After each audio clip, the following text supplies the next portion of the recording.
Okay, so we're on video 4 of the garage renovation. Still haven't worked out what I'm going to call it. Studio, media room, whatever.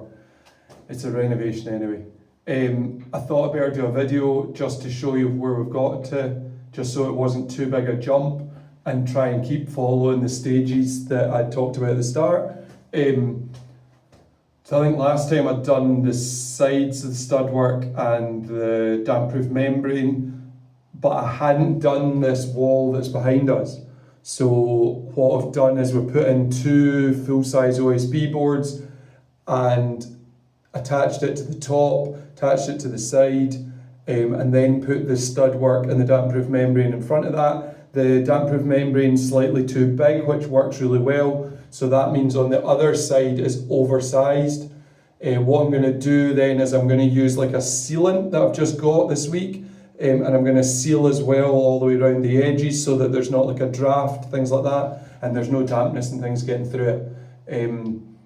There's a tiny bit on this side where there's still a gap because originally the garage cabling came through. It wasn't run through the studs or the roof, it was just run down the side of the wall. So I left a gap before the electrician came in, and that gap meant that the cables could run in past the garage door and come up basically down the full length of the garage for the lights and the plug that used to be down here and things. But my next stage that we've got to now that that wall's been done, was this past week the electrician came to do the first fix. So what he's done is he's chopped the original cable and he's put a new consumer unit in the garage section. So basically original cable from the house is still there, it runs in the garage, but the consumer unit, there's a new modern consumer unit being put in the garage, and then he's run all new cabling from the consumer unit into our garage, which you can see. He's run 6 double plugs around the room. 3 of them are on the wall that I'm facing for like all the media stuff and things I want to do. And then there's a couple around the room just for different stuff. Basically one at the back for where we're going to have like a desk area, one on the side, on that side, and then one at the back in case we have anything else in the room and we need to plug it in. And then the other thing is he's done 8 spotlights, so they go just 2 down the room, and then there's a switch at the side of the door, so when you come in the door switch is going to be there.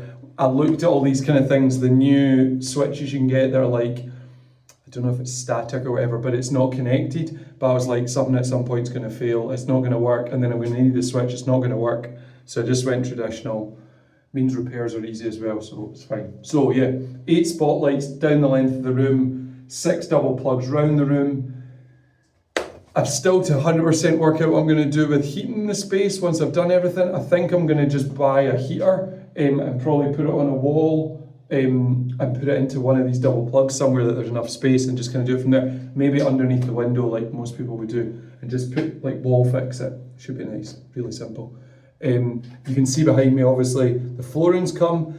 This is where I've realised Mr. doesn't know what he's doing. I've done things in the wrong order. So what I'm going to do now is I've just ordered a full pallet of 60mm rockwool slabs, and the 60mm rockwool slabs is because, and it's a big pallet, it's not one of these little 45 metre squared numbers, I think it's 94 metres squared of 60mm, and what happens is my stud work is 63 deep, which means it'll fit perfectly in the stud work, but the roof is 120 again. So I can single layer it in the walls because we've got brick walls, but I can double layer it in the roof because we obviously don't have very much in the roof. So yeah, double layer it in the roof, single layer it, and then what I'll do is I'll stack it, it's not inconsistent, like unevenly, so that it's not all just straight, same on same. We'll mix it up and we'll do all these kind of things. I might even do some cross and some the opposite direction. I don't know if that's beneficial or not, but we'll see. Yeah, so this is where we're at. So I think the pallet gets delivered on Thursday and this is Monday. So that would mean probably this weekend into early next week I'll do all the insulation. Then as soon as that's finished, I'll order plasterboard. I think I'm going to be pretty boring and just go. So I've seen some videos recently where guys who do sound boxes / rooms / conversions, they double skin the plasterboard. They talked about what it all does, but they just use normal plasterboard. So I'm trying to decide. I don't think I want to double skin it. I think I just want to single skin it, and then I might just buy good, either high quality plasterboard or acoustic stuff with the extra thing on. I'll see. I'll try and decide. That's another one of these decisions I've got to make. I'll have a look around in the next week, do some Googling and see what's going on. But yeah, here we go. We're getting there. Do you know, my point to note is it's amazing when you get through the stages. One, how many little jobs you didn't think of happen, which slows everything down. And then two, how many little things you need to buy and order. So I've started getting to that point where I need different screws and different glue and I'm realising that now. So like I had to buy sealant this week. I'm now having to buy different screws for a couple of little jobs I'm going to do with the stud work. And then I need screws for the flooring. And then I need screws for the plasterboard going up.